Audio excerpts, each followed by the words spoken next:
Handa naman daw si Vice President Sara Duterte na humarap po sa paglilitis kapag gumulong ng impeachment trial sa Senado. Ayon sa tagapagsalita ng OVP na si Attorney Ruth Castelo, gusto na rin daw ipresenta ng bise ang mga hawak nitong ebidensya para malinis na ang kanyang pangalan. May nakabinbin pang petisyon ngayon sa Korte Suprema na kumukwestiyon kung dapat bang payagang itawid ang impeachment sa susunod na Kongreso.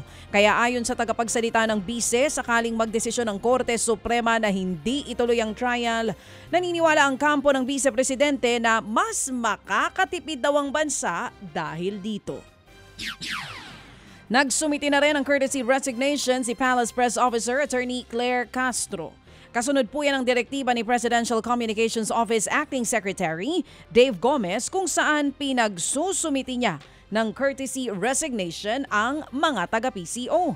Ayon po kay Castro, naiintindihan niya ang direktiba ng bagong liderato ng PCO. Dahil mas mainam nga naman daw na mabigyan siya ng kalayaang mamili kung sino-sino sa mga tao sa ahensya ang dapat na matira. Nagsasagawa naman po ng cleansing ang Philippine Statistics Authority o PSA kaugnay sa mga kontrobersyal na late registration ng birth certificates ng mga foreign national. Ayon po sa PSA, may mga red flag na tinitignan ngayon para matukoy kung peke ba ang birth certificate. Mas pinaigting ng PSA ang pagbusisi sa mga late na nagpaparehistro sa PSA matapos mabunyag noon ang talamak na pamimeke ng birth certificate ng mga foreigner para iligal na makakuha ng mga pasaporte. Sa ngayon po may mga tauhan na raw sila sa mga local registrar na tinanggal matapos mapatunayang kasabwat sa ganitong uri ng modus.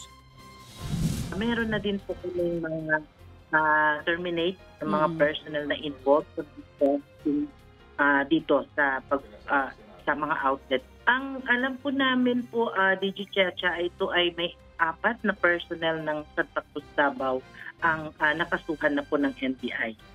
Yan nga po ang tinig ni Assistant National Statistician ng PSA, si Engineer Mariza Grande.